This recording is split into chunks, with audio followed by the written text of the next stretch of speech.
성경 보겠습니다. 요한계시록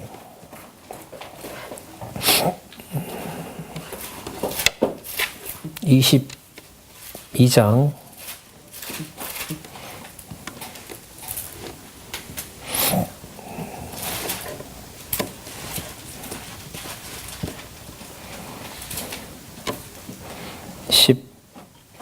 19절입니다. 만일 누구든지 이 책의 예언의 말씀에서 제하여 버리면 하나님이 이 책에 기록된 생명나무와 및 거룩한 성의 참여함을 제하여 버리리라. 자, 우리 오랜만에 뵙는데요.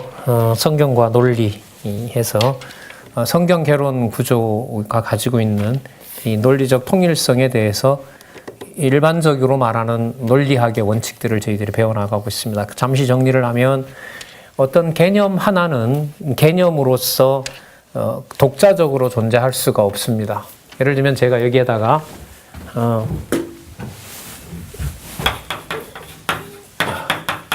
성경 이렇게 적었어요. 그러면 이 성경을 우리가 이렇게 적으면 보통 낱말이라 그러죠. 그리고 이걸 논리학에서는 개념이라고 얘기를 합니다.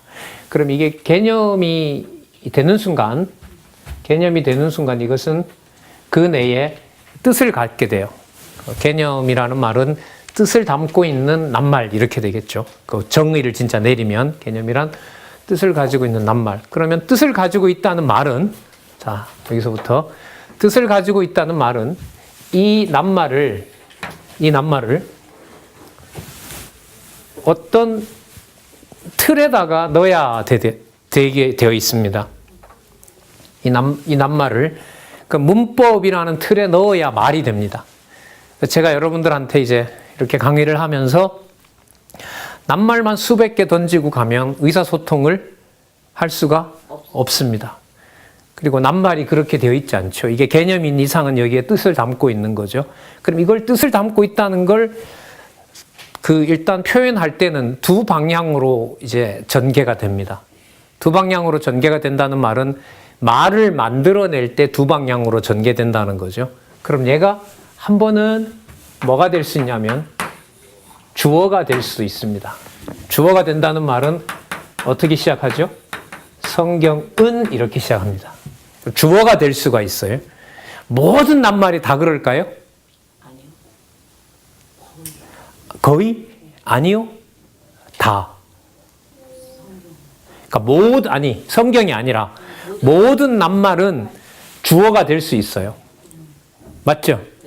모든 낱말에다가 낱말이든 개념이든 상관없이 모든 낱말은 주어가 될 수도 있어요. 그냥 이게 만약에 개념이라면 반드시 주어가 돼야 돼요. 뭘 가지고 있으니까. 뜻을 가지고 있기 때문에. 자, 다시 성경이 개념이라는 말은 얘가 주어도 될 수 있다는 거예요. 또 뭐도 될 수 있냐면 자, 어떻게 될까요? 그러면 성경이다도 될 수 있어요. 이렇게 출발해요. 하나님도 하나님은으로도 되고요. 하나님이다로 끝나요. 이게 바로 그 유명한 문법입니다. 주어와 서술어의 문법인 거예요. 모든 낱말은 다 이 규칙을 따라야 돼요. 그러니까 은 내지 이다를 안 붙이면 의사소통이 안 되고 표현이 안 돼요.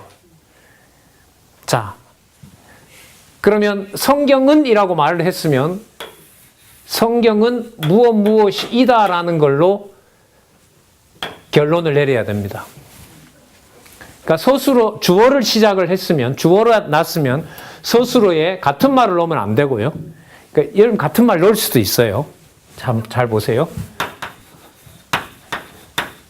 성경은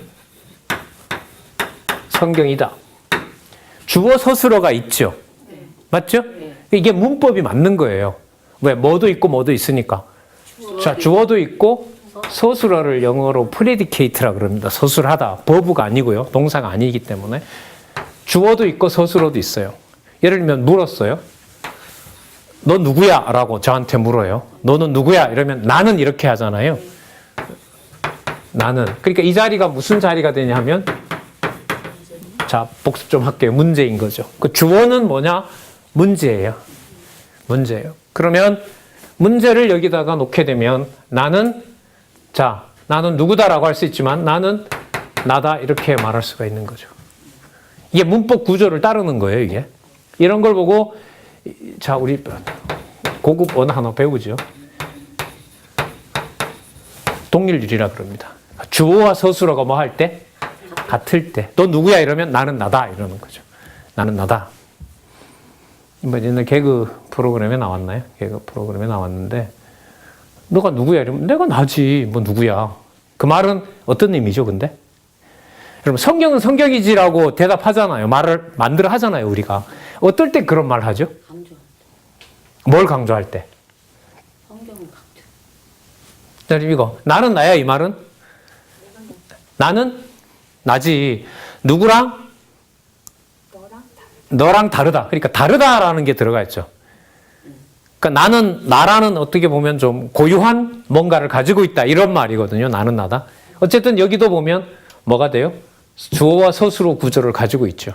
그러니까 이 나와 나가 진짜로 같으냐? 이건 다른 문제인 거죠. 이건 이제 해석을 해가야 될 문제이기도 하니까요. 자, 어쨌든 모든 낱말은 어느 자리에 갈 수도 있고 주어 자리에 갈 수도 있고 서술어 자리에 갈 수도 있어요. 가야 돼요.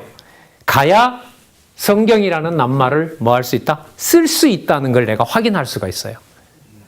그러니까 내가 이 낱말을 안다 이 말은 자, 논리학에서 말하면 주어 자리에 놓고도 참민 말을 만들어 올 수 있다는 말이고요. 서술어 자리에 놓고도 참인 명제를 만들 수 있다는 말로 들어가는 거예요. 그럼 벌써 일이 신중해지는 거죠. 자, 그러면 우리가 지난번 배웠던 것은 뭐냐면 자, 성경은 쉽게 한번 해볼게요. 성경은 책이다.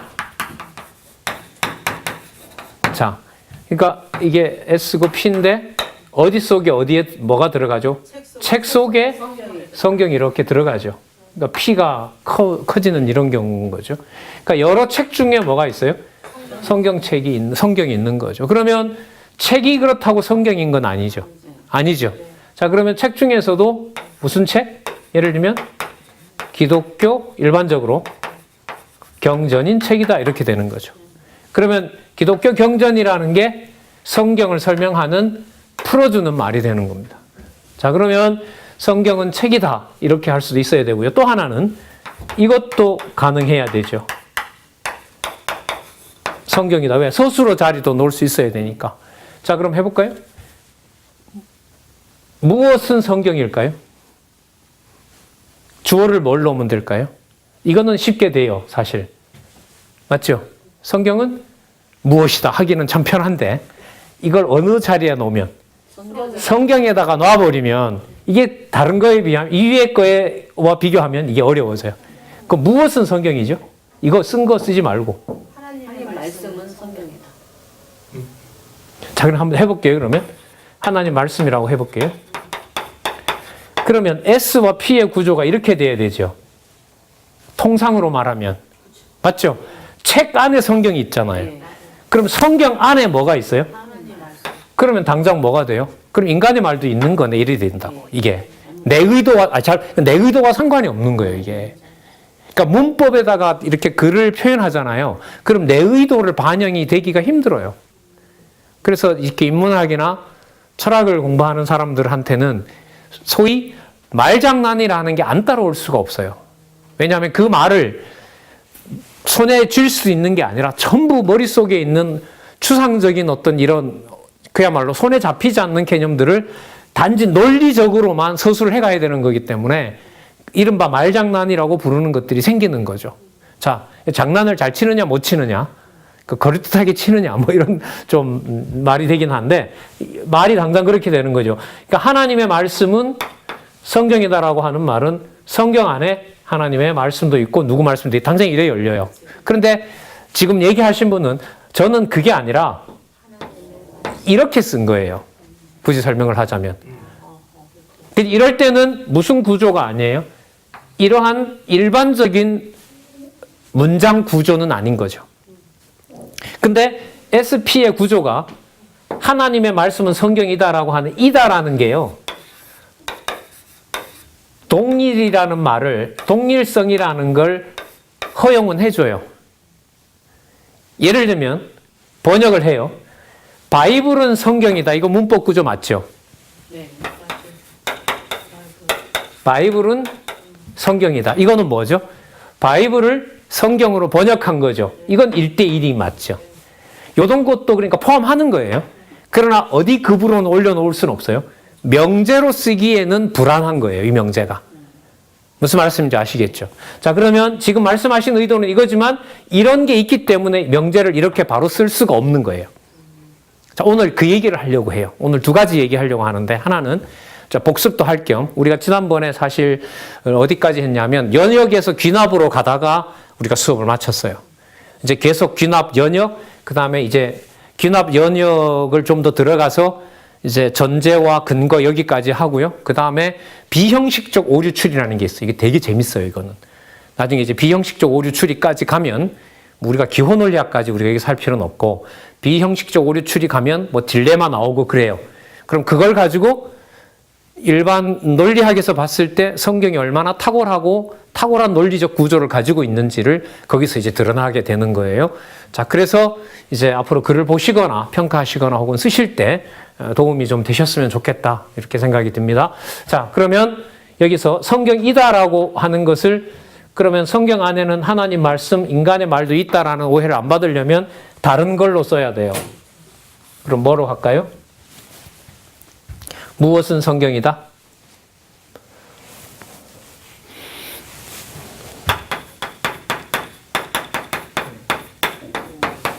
창세기는 성경이다. 그죠? 좀 일단 무던하게. 창세기라는 말은 자, 그러면 창세기는 성경이 내리되는 거죠. 자, 그러면 잘 보세요. 여기서 무슨 일이 벌어졌냐? 똑같은 낱말을 한 번은 어느 자리 갖다 놓고 주어 자리 갖다 놓고 한 번은 어디 갖다 놨어요? 서술어 자리에다 갖다 놨어요. 그런데 여기서 3단 논법이 만들어지죠. 잘 보세요. 성경은 기독교 경전인 책이고 창세기는 성경이므로 두 개 반복된 건 전제가 되면서 숨어줘요. 전제는 숨는 거예요. 숨으면서 주어는 주어, 서술어는 서술어 하면 돼요. 창세기는 기독교 경전인 책이다. 이렇게 되는 거예요. 이건 거부를 못해요. 이렇게 연결을 시켜놨으면 3단이긴 하지만 3단은 말을 안 하면 안 돼요. 다르게 말하면 오히려 틀려요. 그게 참 재밌죠? 성경을 가지고 주어 자리에다 놓고 서술어 자리에다 놓는다. 그 다음부터는 너 마음대로 해도 돼요. 왜냐? 성경은 기독교 경전인 책이다라고 안 해도 다른 거 해도 되죠. 너 그건 너 마음대로 해라. 이렇게 되는 거죠. 여기도 성경이다라는 걸 서술어로 놓으라. 여기까지가 제한이고 여기다 앞에다 갖다 놓는 건 너 마음대로 해라. 그 이른바 이제 논술이나 논리에서 독창성이 생기는 건 어디서 생기느냐? 이걸 우리가 같이 넣어봤지만, 이걸 우리가 같이 만들었지만 여기에 자기가 생각하는 것을 여기다가 독자적으로 놓으면 거기서 뭐가 생기냐면 독창성이라는 게 생기는 거예요. 그러니까 독창성은 마음대로 하는 것 어떤 틀 안에 있다. 예? 어떤 틀이에요, 여기서는? 모든 낱말은 주어 자리에 갈 수도 있고 서술어 자리에 갈 수 있다라는 틀 안에서 주어에 놓으면 서술어를 내가 만들어야 되고, 맞죠? 자, 서술어에다 갖다 놓으면 뭘 만들어야 되고, 주어를 내가 만드는 거죠. 우리는 이걸, 자, 논리학에서는 이 주체를 인간이라고 그래요. 이걸 인간 이성이라고 그래요. 뭘 사용하는? 언어를 사용하는. 그래서 언어적 동물이다라는 말은 이성적 동물이다. 이 말하고 똑같은 말이에요. 좀 더 좁히면 언어적 동물이다라는 말은 논리적 사고를 하는 동물이다. 이 말이에요. 우리는 텔레비전 보다 보면 참 우리나라가 이게 참 슬픈 나라죠. 재작년에 대통령이 구속됐고 전직 대통령이 법정 구속이 됐고 25년 형을 받고 있고 그 다음에 전직 대통령이 구속도 됐고 그 다음에 3부 요인에 해당되는 대법원장이 법정 구속되어 있고 그러니까 이게 다른 나라로 보면 이게 국가로 보면 이거 엄청난 위기거든요. 그리고 전쟁 상황으로 보면 언제라도 전쟁이 일어날 수 있는 아직 휴전 상태에 있는 나라고. 그러니까 이런 어떤 상황으로 본다면 이런 나라에 그야말로 누가 뭔가를 투자할 수 있는 건 없죠. 그런데 이번에 누가 보더라도 100%다 거짓말인 줄 아는데도 법정에 가면 그게 뭐가 돼요? 달라지죠. 맞죠? 그러니까 뭐가 있어야 되죠? 물증이 있어야 되는 거죠.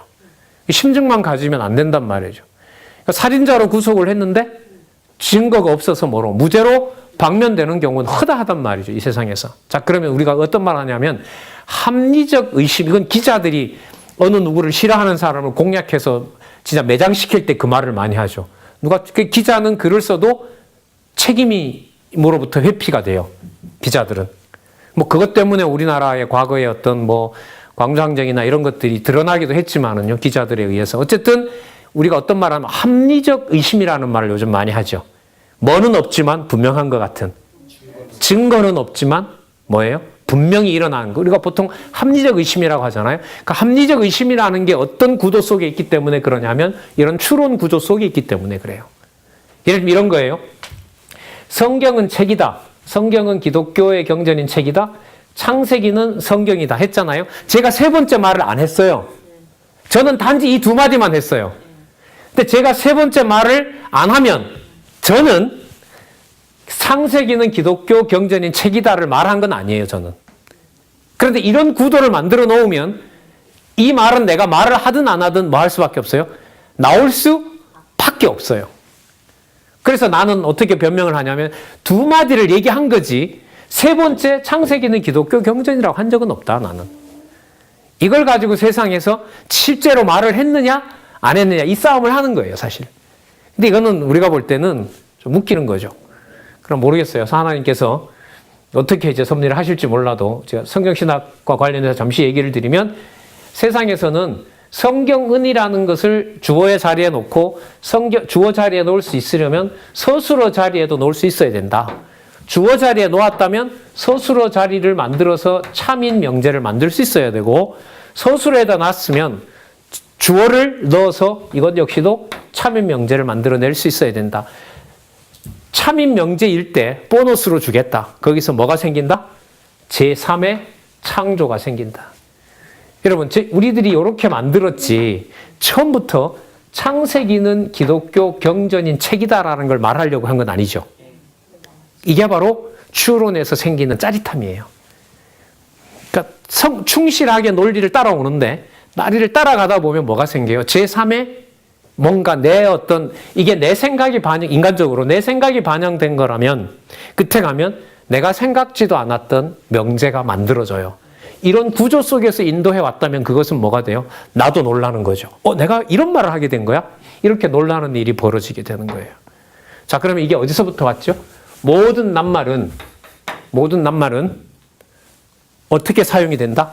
이걸 내가 안다고 할 때는 주어에도 놓을 수 있어야 되고 서술어에도 놓을 수가 있게 된다. 그러면 주어 자리에 놓고 서술어를 만들고 서술어 자리에다 놓고 수어를 만들었을 때, 수어 자리에 놓고 주어를 만들었을 때 거기는 제3의 뭐가 얻어진다?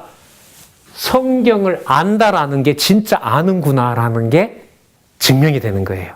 그럼 제가 말을 만들어 볼게요. 성경을 안다라는 말은 성경을 주어에다 놓고 서술어 만들었고 서술어에다 놓고 뭘 만들었어요? 주어를 만들었어요. 그럼 두 가지 다 틀린 말이에요? 맞는 말로 만들었어요? 맞는 명제로 만들었어요? 그랬더니 뭐가 나와요? 창세기는 기독교 경전인 책이다라는 3의 뭔가 보너스가 나한테 있는 거죠. 그런데 이 보너스는 뭐의 결과냐 하면 과연 저 사람이 뭘 아는구나. 성경을 아는구나 이렇게 되는 거예요. 그러니까 안다라는 말이 여기서는 뭐예요? 한 낱말로 툭 던져지는 게 아니라 다른 것이 들어왔을 때 그것에 제3의 뭔가를 뭐 할 때 만들어낼 때 여러분 이게 만약에 논리적 추론이 가지고 있는 이거라면 이 틀을 성경을 공부해 나가는 우리의 머리 속에서도 이게 작동을 해요. 단지 우리는 지금 우리가 성경신학은 성경이라는 것 제시했어요. 제시하는 것도 이제 하나님 하시는 거고요. 우리가 이런 수업이 있기 때문에 성경과 논리 시간이 있기 때문에 이렇게 하는 거고 자 주어에다 놨어요. 여기에 서술어가 여러분하고 강의하기 위해서 제가 같이 한 거지만 내 혼자 만약에 이걸 가지고 있으면 제 머릿속에서 맞는 말을 여기다 넣을 거 아니에요. 그 생각을 누가 주냐는 거예요. 성경신학은. 누가 줘요? 내가 아니라 이게 우리는 성령께서 해요. 이게 성령께서라고. 이걸 이제 처음에 공부하고 논리학을 배울 때는 내가 만들어낸다. 신의 존재가 없을 때는 이것도 마찬가지죠. 스스로 자리에다가 내가 이렇게 쓰게 됐을 때 주어가 생각나는 것은 뭐냐면 우리는 누가 생각나게 한다? 여호와께서 생각나게 한다. 여러분 이게 생각나게 한다라는 게 단지 이렇게만 생각난다는 말은 아니에요. 그러나 생각난 것이 다른 사람들에게 설득력 있게 전달이 되려면 어떤 구도를 따라야 돼요? 이런 구도를 따라야 돼요. 그래서 의미분석 성경개론을 대하면서 제가 놀랐다는 게 논리학을 어쨌든 공개적으로 한 10년 정도 가르치고 났을 때 이보다 더 정교한 언어가 그러면 성경개론이냐? 거기에 제가 심각한 질문을 갖게 됐고 그래서 그런 것들을 성경을 통해서 해명을 해나가면서 여러분들한테 성경이 가지고 있는 논리적 구조가 얼마나 서양에서 발전시켜왔던 발전이라기보다가 거의 안정됐죠. 말씀드린 것처럼 지금 한 300년 전에 아리스토텔레스라는 사람이 이 논리학을 정리를 해놨는데 2300년 전에 있던 논리학 교재나 지금이나 똑같아요. 그러니까 모든 학문은 다 발전했어요. 그 대학이라는 게 이제 종합 학문이니까요. 대학에 있는 모든 학문은 전부 다 발전했는데 수학마저도 발전하지만 수학마저도요. 그러나 논리학은 아리스토텔레스가 2300년 전에 해준 것에서 발전한 게 없어요. 그럼 그 말은 뭘까요? 그 사람이 다 해놓은 거죠. 다 해놓은 게 돼요. 그래서 저는 이제 신기한 게 그런 논리학의 수천 명의 대가들이 다 서양에 있고 서양에 지금도 그런 과목이 있고 바로 거기에서 수학 연산까지 가서 요즘은 컴퓨터가 처리를 다 해준단 말이에요. 여러분 요즘 컴퓨터 성능이 어느 정도로 와 있냐면요. 그 10에 15승이면 얼마냐면 1000조래요. 1000조. 1초에 계산할 수 있는 게 얼마를 계산하느냐. 1000조를 계산한대요. 그러면 저도 이제 기사를 작년 연말에 썼는데요.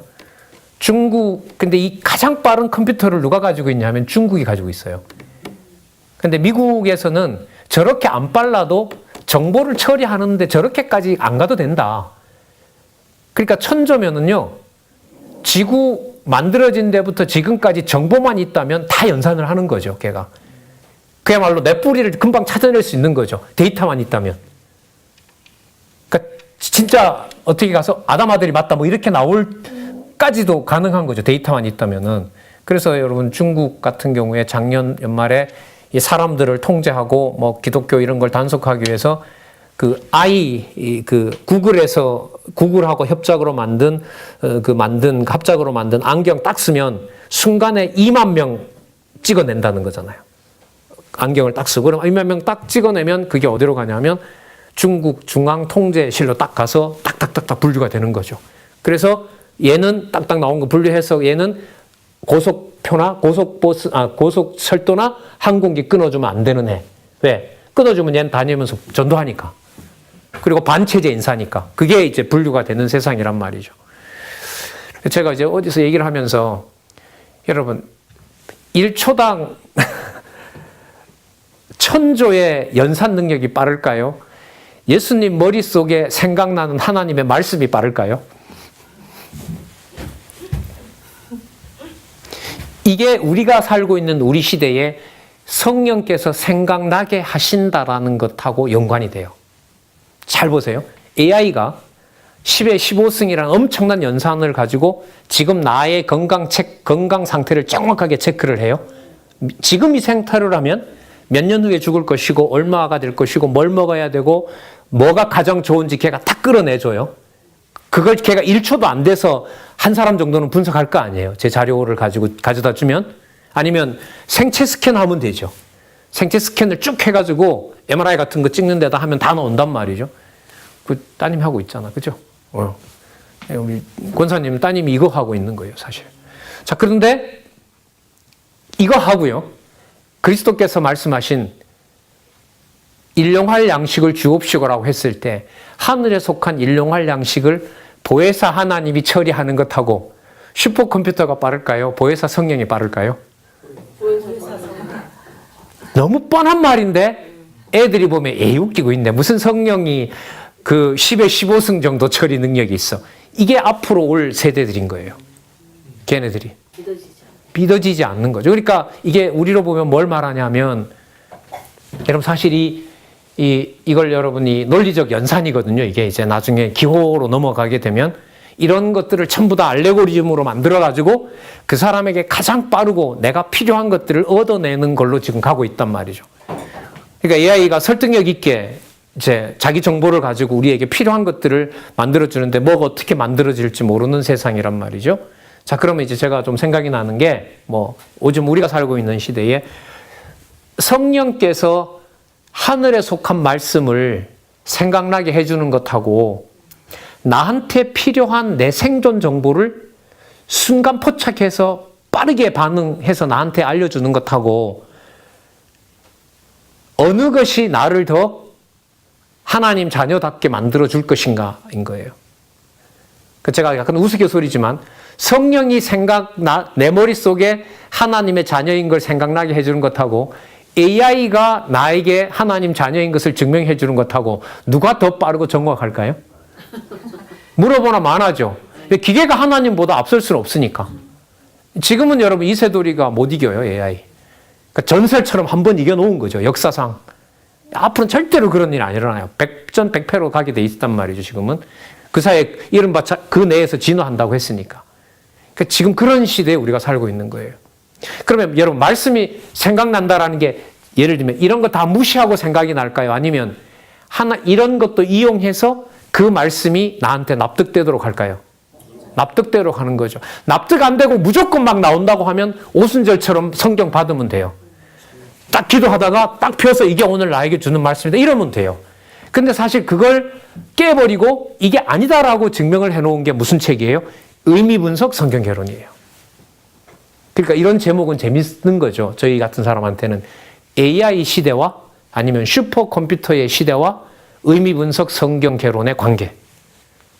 의미분석 성경개론을 통해서 본 AI의 문제. 아마 우리 연주 자매가 앞으로 만약에 우리랑 의사소통을 하고 이런 걸 만약에 나누게 된다면 아마 이런 위로 갈 것 같아요. 진짜 이게 공부 좀 하는 사람들 이렇게 얘기 들어봤는데 뭐가 어떻게 돌아갈지 상상을 할 수가 없어요. 올 연말까지 우리 뭐 하죠? 이제 그 공항에 검색대 없이 지문 가지고 다 통과한다 그러죠? 왜 자료들 다 있으니까 이번 연말 되면 우리 다 해결된다 그래. 한국 같으면. 한국 인구 얼마나 돼서 미국도 이미 다 해버렸거든요. 그러니까 내가 나를 찍어내는 게 누가 어떻게 감시할지가 다 개방되어 있는 거잖아요.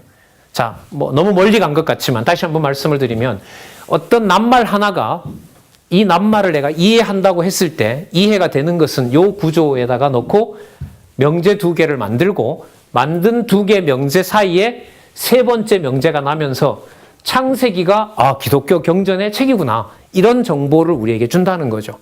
이게 논리적인 과정을 시간을 두고 펼쳐봐서 그렇지 이런 내용들이 우리에게 뭐 하는 거예요? 생각나게 된다는 거죠. 생각나게 된다는 거예요.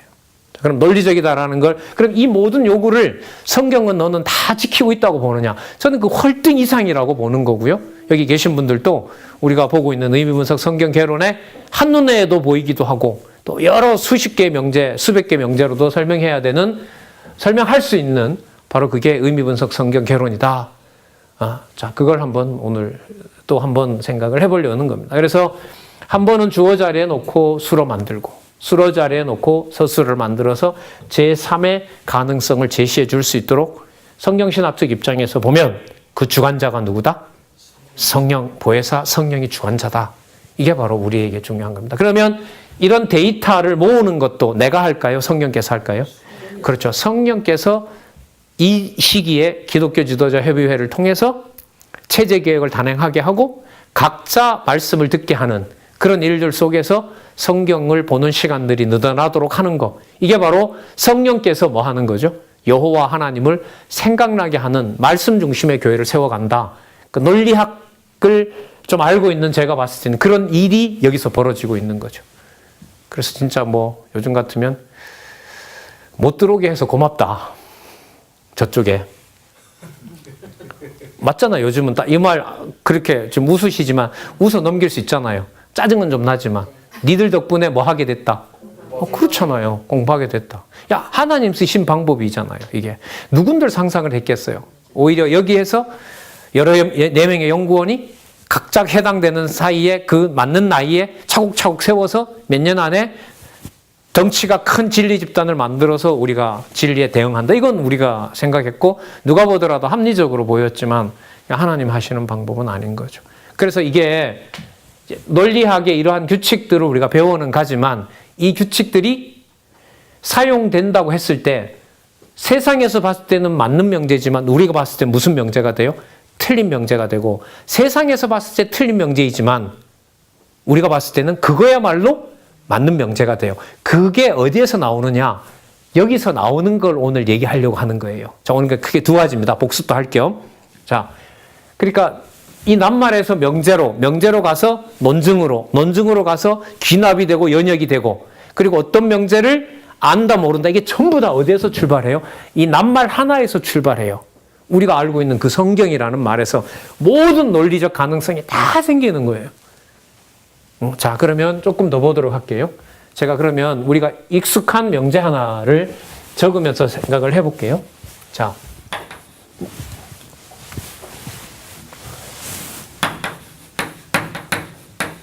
성경은 뭐로 믿죠? 성경은 누구의 말씀이다? 그렇죠. 하나님 말씀이다.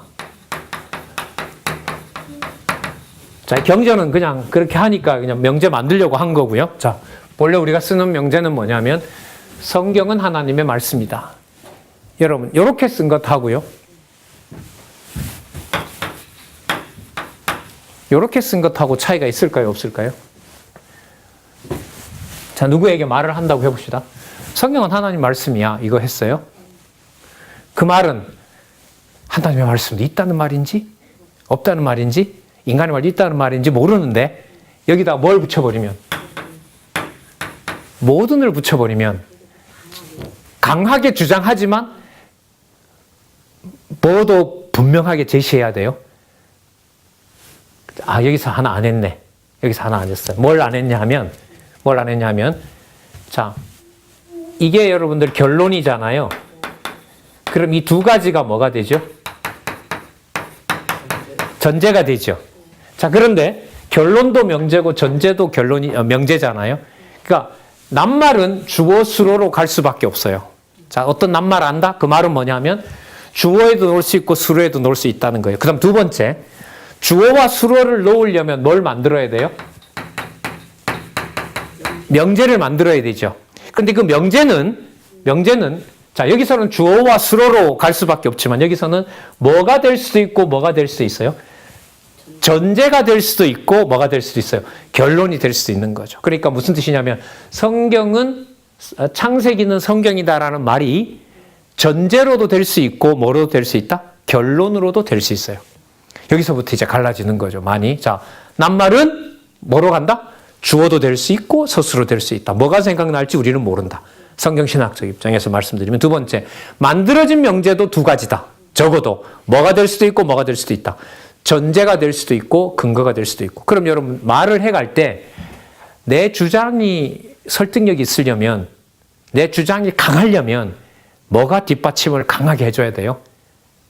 내 말이 씨가 먹히려면 뭐가? 내가 어떤 근거와 전제를 마련했는지가 중요하죠. 그럼 반대로 말하면 내가 전제가 강하게 마련이 된다는 말은 뭐가 자연스럽게 나올 수밖에 없어요? 결론이 나올 수밖에 없는 거죠. 그러니까 결론은 쉽게 말하면 주장인 거고요. 전제는 뭐냐 하면 근거가 되는 거죠. 다시요. 모든 낱말은 주어와 수로가 될 수도 있다. 짧게. 주어와 수로로 만들어진 명제는 뭐와 뭐가 또 될 수 있다? 결론도 될 수 있고 전제도 될 수 있다. 전제도 될 수 있고 결론도 될 수 있다. 그러면 여기서 마찬가지예요. 언제 주어로 놓고 언제 수로로 놓느냐. 이게 이제 성경 신학에서밖에 할 수 없는 얘기죠. 언제 주어로 삼고 언제 수로로 삼냐. 그거 성경이 하신다 이거예요. 성경이 하신다. 누가 보면 정신 나갔다고 하지 뭐라도 우리는 생각의 주관자가 성령이시기 때문에. 자, 두 번째, 만들어진 명제도 전제가 될지 결론이 될지 누가 하신다? 성령께서 깨닫게 하신다. 그 다음 세 번째, 좀 나중에 이제 이제 나올 거예요, 곧. 내가 아무리 전제를 잘 만들어도 전제를 잘 만드는 것처럼 보여도 그게 뭐일 수 있다? 거짓 전제일 수 있고 아무리 틀린 말 한 것처럼 보이지만 뭐가 될 수가 있어요? 바른 결론이 나올 수도 있어요. 근데 그 양쪽 다가 아니에요. 뭐 해야 되냐면 바른 전제로부터 뭐가 나와요? 바른 결론이 나오게 돼 있어요. 그런데 여기서 바르다 바르지 않다라는 것의 기준을 우리는 어디로 보는 거죠? 인간의 이성이나 인간의 철학이 아니라 뭘로 봐요? 성경에 있는 명제로 보는 거예요. 그래서 성경을 모르게 되면 성경에 맞는 명제를 말하는 건지 성경에 합당한 논증을 하고 있는지를 알 수가 없다는 거죠. 그래서 어떻게 보면요, 앞으로 의미분석 성경 개론을 통해서 전개될 아직은 좀 멀리 있는 것 같지만은 차세대들에게 수업을 진행하는 방식에서 아마 혁명적인 변화가 저는 있으리라고 봐요. 제가 관심 있어서 좀 봤지만은 이제 과거에 이제 그런 일을 하면서 뭐 초등, 중등과 관련된 그 논리학 그 영상도 만들고 이런데 제가 보기도 했고 제가 관여도 하기도 했었는데 지금 생각을 해보면 그런 것들이 성경의 내용들을 바탕으로 해서 학생들에게, 후배들에게, 자녀들에게 전달이 되면 이거 참 좋겠다. 나머지 모든 분야들을 서로 이렇게 연관도 시킬 수 있고 그런 생각까지 듭니다. 자, 어쨌든요, 여기 보면 모든이라는 말을 하게 되면 무슨 부담이 더 커진다? 이걸 내가 주장으로 쓸 수도 있고 전제로도 쓸 수 있잖아요. 이걸 만약에 주장이라고 한다면 여기에 대한 뭘 만들어내야 돼요? 근거를 만들어내야 돼요. 요 위치로 가겠죠. 여기다 놓고 뭘 쌓아가야 돼요? 전제를 쌓아가야죠. 그걸 지난번에 잠시 했었죠? 자, 이렇게 한 번은 S자리 가고 한 번은 이런 자리. 그러면 이 명제를 여기다 넣으면 이렇게 놓고 이런 전제를 또 찾아가야 되겠죠. 그러니까 삼각형이어야 3차원의 삼각형이 이각형은 없잖아요. 일각형도 없죠.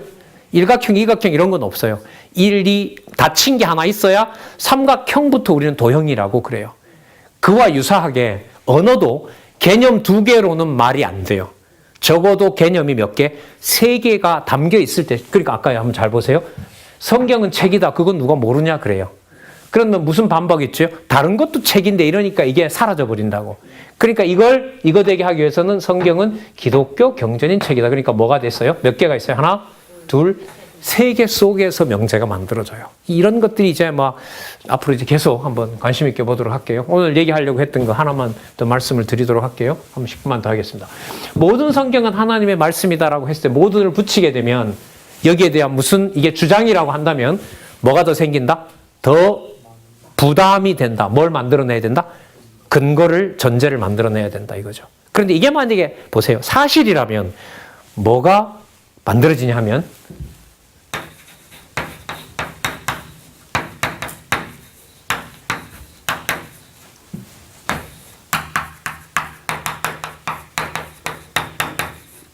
이게 저절로 만들어져요.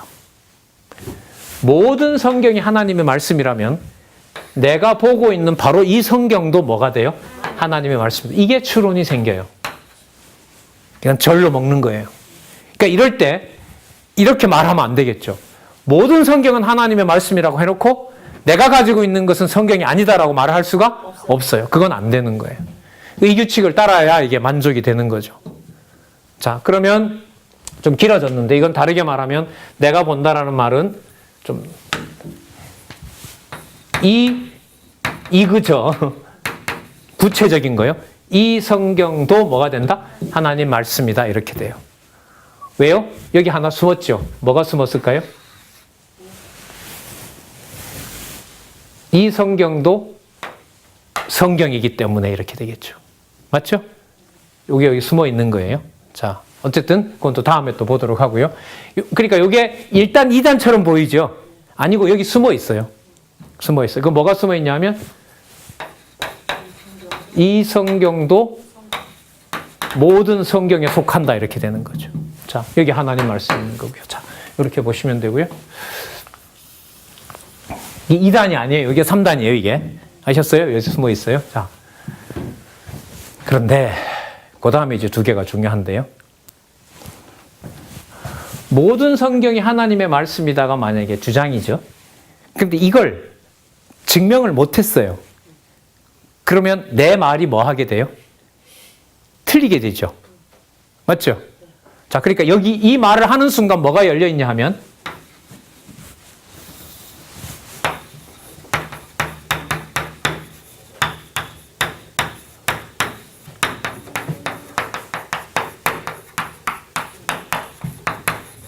이걸 방어를 해야 돼요. 자, 제가 모든 성경은 하나님의 말씀이다 라는 건데 제가 이렇게 말을 하니까 누가 반박을 해요. 야, 거기 보면 사단 말도 나와. 그거는 누구의 말이지? 사단의 말이지 누구 말은 아니야. 하나님의 말은 아니지. 물론 예수님의 말씀도 있고 하나님이 말하는 것도 있어. 그러니까 걔는 적어도 그걸 반박하는 사람은 뭐는 말할 수 있어요? 어떤 경우에는 뭐는 아니다. 하나님 말씀 아니다라는 게 열려 있어요. 무엇이 드러나게 되니까?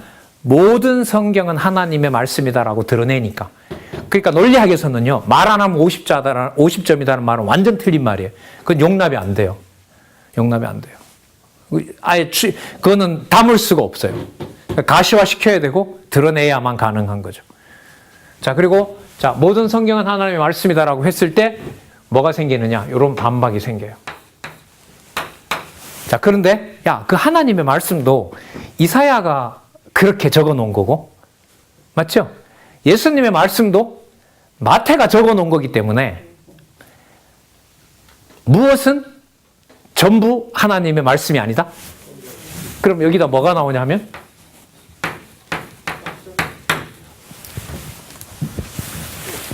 어떤이 있으니까요. 좀 다르게.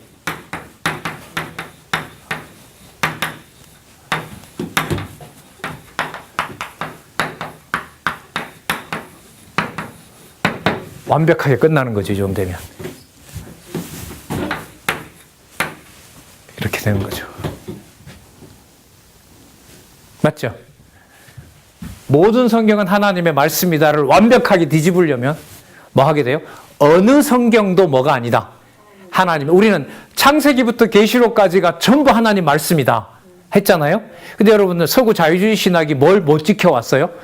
500년 전에 칼빈을 중심으로 해서 성경만 하나님 말씀이다라고 주장하다가 그걸 못 지켜왔잖아요. 그래서 지금은 어떤 결과가 초래됐어요? 어떤 성경도 뭐가 아니다? 하나님의 말씀이 아니다. 그래서 이 결과가 난 게 그야말로 편집설, 문서 편집설, 역사 비평설. 누가 만들어낸 거다? 그 시대의 사람들이 만들어낸 것이다. 이렇게 되는 겁니다. 자, 여러분, 이 지금 4개가 어디에서부터 출발을 했어요? 자, 이렇게 시작을 했어요. 그죠? 여기서 출발했죠. 성경에서. 그러니까 성경을 내가 아는지 모르는지 명제를 일단 만들어 본 거예요. 일단 주어로 삼아서 성경은 하나님의 말씀입니다. 제가 왜 얘기를 주어로 삼았냐 하면 여러분 이 주어 자리가 뭐라 그랬죠? 문제라 그랬죠. 자, 여기도 보면 이 문제가 그대로 이어져요? 안 이어져요? 이어지죠. 여기는요? 여기도 뭐가 문제가 됐어요? 주어가 뭐예요? 성경이잖아요. 그죠? 성경이 맞는 거예요. 그러니까. 여기도. 그러니까 뭐는 다 똑같아요. 문제는 다 4가지 다 똑같아요. 그런데 그 4가지에 대해서 지금부터 잘 들어보세요. 자, 다시. 모든 낱말은 몇 가지로 열려 있다? 2가지로. 모든 명제도 적어도 2종류로 나눠져 있다? 뭐와 뭐로? 뭐로도 쓸 수 있고 뭐로도 쓸 수 있다. 명제. 다시. 모든 낱말은 2가지로 쓸 수 있다. 뭐가 될 수 있고 뭐가 될 수 있다? 주어도 되고 수어도 된다. 자, 주어와 수어를 써서 명제를 만들었다. 모든 명제도 2가지 가능성이 있다. 2종류. 2가지가 아니라 2종류. 뭐도 될 수 있고 뭐도 될 수 있고. 전제가 될 수 있고 결론도 될 수 있다. 그러니까 뭐가 어떻게 쓰는 거냐, 그거는 그때마다 경우마다 다 달라요. 이걸 저는 이제 하나님이 생각나게 하신다라는 대로 보는 거죠. 자, 그 다음 여기로 오면 2가지가 아니라 몇 가지로 늘어났어요? 모든 명제는 전제도 되고 결론도 되지만 명제 하나를 떼놓고 보더라도 명제 하나는 몇 가지 가능성이 열리게 된다? 4가지가 열리게 된다. 제가 여기서 이걸 처음 썼죠. 제가 이렇게 먼저 쓸 수도 있잖아요. 맞죠? 이걸 쓸 수도 있어요. 그죠? 그러니까 성경을 가지고 있는데 내가 가진 성경으로 좁혔어요. 그래서 제가 가지고 있는 이 성경도 뭐다? 하나님 말씀이다라는 말은 이 말이 맞으려면 뭐 해야 돼요? 모든 성경이 하나님 말씀이면 얘 말은 자동적으로 맞아요. 맞아요. 그래서 요 사이에 이른바 연역 논증이 생겨요. 그러니까 어디에서 뭐로 온 거죠? 모든에서 내가 가진 것, 이거, 요걸로 온 거예요. 모든에서 이것, 저것, 그것, 요것으로 온 거죠. 자, 그러면 여기서 보시면 몇 가지가 있다고요? 하나, 둘, 셋, 넷. 그러니까 모든 명제는 사용으로 보면 전제도 될 수 있고, 모든 네 가지 전부가 뭐도 될 수도 있고, 뭐도 될 수 있어요? 전제도 되고, 그런데 여기서 또 하나 아셔야 될 게, 이거는 아니다죠. 이걸 무슨 명제라 부르냐 하면, 부정명제라고 그러고요. 이거는 이다죠. 이걸 긍정이라고 그래요. 긍정이라고 그래요. 자, 여기서 또 하나. 논리적 구조를 만든다는 게 내가 결과적으로 뭐예요? 주장하려는 게 있으니까 그러잖아요. 그죠? 그럼 이 주장을 할 때는 긍정문을 쓸까요? 부정문을 쓸까요? 둘 다 써요. 주장을 할 때. 긍정을 쓰지 않을까? 강한 부정은 긍정. 그러니까 부정의 부정은 긍정인데, 그러니까 그게 답이 있는 거예요. 부정의 부정이 긍정이 되어야 내가 말하고자 하는 것이 더 강해진다는 거예요. 그러니까 뭘 쓴다는 말이에요? 긍정을 쓰는 거예요. 그래서 그럼 부정은 언제 쓰느냐? 남의 걸 반박할 때. 좀 예를 들면 얘는 여당이고요. 이건 야당이에요. 자, 잘 보세요. 잘 보세요. 모든 성경은 하나님의 말씀이다라는 걸 반박하는 방법은 두 가지가 있어요. 창세기부터 계시록까지를 다 엎어도 돼요. 맞죠?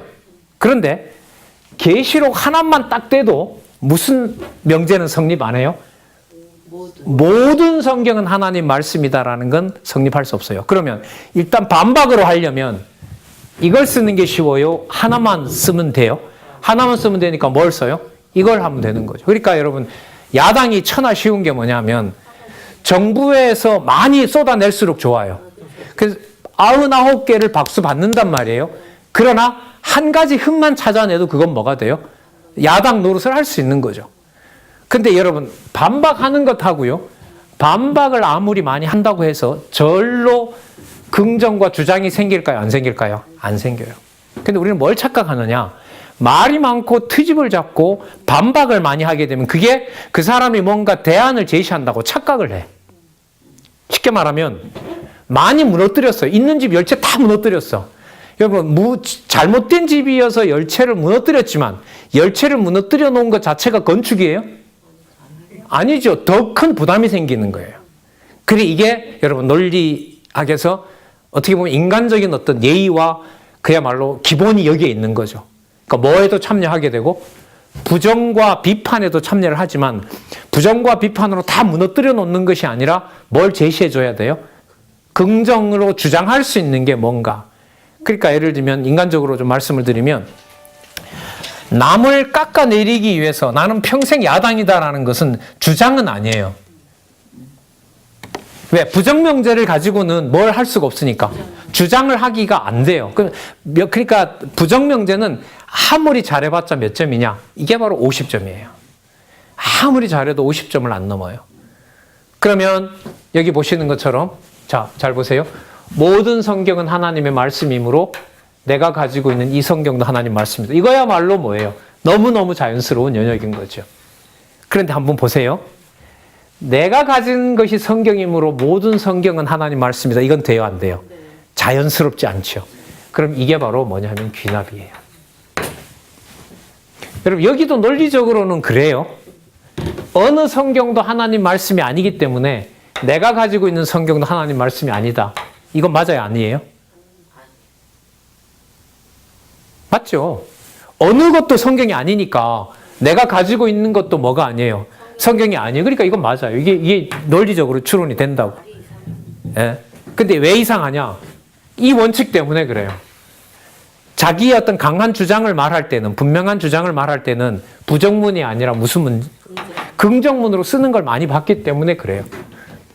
자, 여기서 보시면 이제 연역과 귀납이 나타나는데요. 오늘 여기까지만 하도록 할게요. 자, 모든 성경이 하나님의 말씀이므로 내가 가진 것도 내가 가진 것도 성경이고 하나님 말씀이므로 내가 가진 것은 성경 안에 들어가므로 내가 가진 것도 누구의 말씀이다? 하나님의 말씀이다. 이렇게 자연스러워져요. 생기면서 동시에 이 명제가 생긴과 동시에 뭐도 열리느냐? 이 부분 있죠. 수로 부분. 문제는 놔둬야 돼요. 왜? 문제를 놔둬야 문제를 정확하게 공략을 하는 거니까. 그러니까 나는 지금 성경을 문제 삼고 있는 건데, 자, 모든 성경은 하나님 말씀이다라고 얘기를 하는데 그 말을 듣고 난 다음에 하는 말이 뭐냐면 모든 찬송가는 하나님 말씀 아니야. 이거는 진짜 예의가 없는 거죠. 그러니까 뭐부터 잘못 제기하고 있는 거예요? 문제. 그래서 여러분들 어떤 토론이나 이런 거 할 때 사회를 볼 때 지금 다루는 문제가 뭔가는 사회자는 끝까지 지켜야 돼요. 아무리 잘나고 권위가 있는 사람이라 하더라도 내가 사회자 역할을 하잖아요. 사회자 역할을 하잖아요. 그러면 누구 말 끊고 안 끊고 중간에 개입하고 자르고 이게 사회자가 아니고요. 그날 토픽이 뭔가를 처음서부터 끝까지 계속 끌어가야 돼요. 쳐내야 돼요. 이게 이제 좀 외국에서 공부하고 왔던 사람들이 이런 테크닉 때문에 과거 본 방송이나 이런 데서 해요. 근데 이제 우리 문화 속에서는 이게 안 되는 거죠. 그래서 여러분 잘 보면 이 사회를 잘 보는 분은 끝에 가서 뭐예요? 지금 다루었던 문제에 대한 모종의 평가를 내리게 돼 있어요. 그러니까 문제는 그대로 놔둬야 돼요. 단 문제를 꺼내서 주장을 하게 되면 이게 사실이라면 이게 사실이란 말은 뭘 확보했을 때 모든을 확보했을 때 이게 다 나타나게 돼요. 그 다음 모든이 드러나잖아요. 그러면 전면적으로 다 개방이 된 거기 때문에 뭐가 기다려요? 반박이 기다려요. 반박은 전면적인 반박도 받아야 되지만 몇 개만 해도 반박이 된다? 하나만 때려도 그건 반박이 돼요. 그러니까 여러분 잘 보세요. 주장을 해나간다라는 게 이런 면에서 보면 쉬워요? 어려워요? 왜 어려워요? 그렇죠. 내 주장에다가 모든 경우에 그렇다라는 걸 열어놓게 되려면 그걸 강한 만큼 뭐가 더 늘어나요? 반박이 늘어나죠. 하나를 주장했을 때보다 근거를 또 댄단 말이죠. 그러면 3개를 다 뭐 해야 돼요? 다 열어놔야 돼요. 만약에 10개가 되면 10개 다를 뭐 해야 돼요?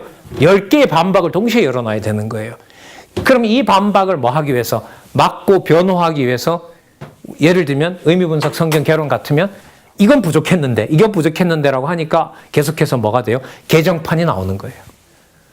독자들이 봤을 때 아쉬운 부분까지 뭐 글자 고치는 게 논리와 직접 연관은 안 되는 거지만 의미를 명확하기 위해서 고치고 해서 이제 4월 말 되면 또 의문성경 개론이 나오면 또 그때 가서 또 우리가 보겠지만은요. 오늘 말씀드린 거 복습 겸 해서 다음 시간에 이제 이 그림을 또 한번 그리면서 한마디를 꺼내면 동시에 몇 마디가 연관이 된다? 그렇죠. 한마디 속에 3마디. 그러니까 구도로 보면 이 4개의 구도 속에서 돌아가게 됩니다. 내가 말하건 안 하건 상관이 없이 논리적으로 이렇게 돼요. 논리적으로 이렇게 되는 거예요. 이 사이에 여러분 연역과 기납이 생기고 그 다음에 여기서 아까 말씀드린 여러 가지 오류들이 생기고 그러니까 오류라는 말은 어떨 때 쓰느냐? 오류라는 말은 말이 틀리고 맞고가 아니라 논증이 잘못됐을 때 쓰는 게 오류예요. 이게 논리적인 용어입니다. 저거 오류야라는 말은 전제를 잘못 만들었다라든지 전제는 저런 전제로부터 저런 결론은 안 나온다라고 하는지 그럴 때 쓰는 말이 오류라고 보시면 돼요. 그러면 성경이 무오하다라고 하잖아요. 정확무오하다잖아요. 정확무오하다. 정확을 일단 놔두고 무오하다는 말은 무슨 뜻이냐면 무오류라는 거예요. 오류가 없다는 거예요. 그 그릇 오자거든요.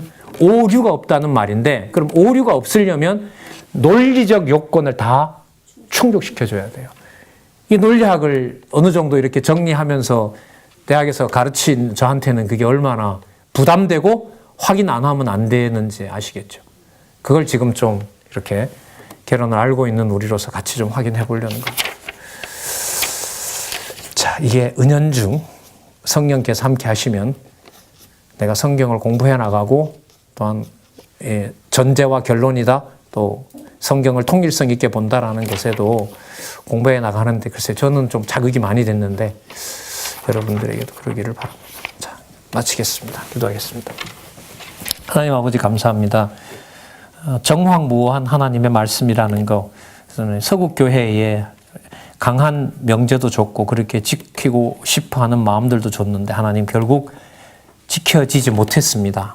그런데 이곳 이 무지의 땅, 동토의 땅에 말씀이 하나님 150여 년 전에 140년 전에 들어왔고 그 말씀을 짧은 기간에 저희들에게 다 우리 글로 알 수 있게 되었고 이제는 그 말씀이 하나님의 말씀임을 어느 누구도 확증하지 못했던 것을 이곳 저희들을 통해서 하나님 확인시켜 주셨습니다. 하나님 연구하는 자 그리고 그것을 함께 고민하는 자 모두가 다 진리 아래서 보혜사 성령의 주관하심으로 하늘 땅에 있는 글이고 우리 눈으로 보는 글이지만 하나님 생각을 주관하시는 분이 여호와이시오니 하늘에 속한 하나님의 나라 하나님의 존재를 더 확인하고 확증하는 길로 저희들 인도해 주시옵소서. 예수님의 이름으로 기도드렸습니다. 아멘.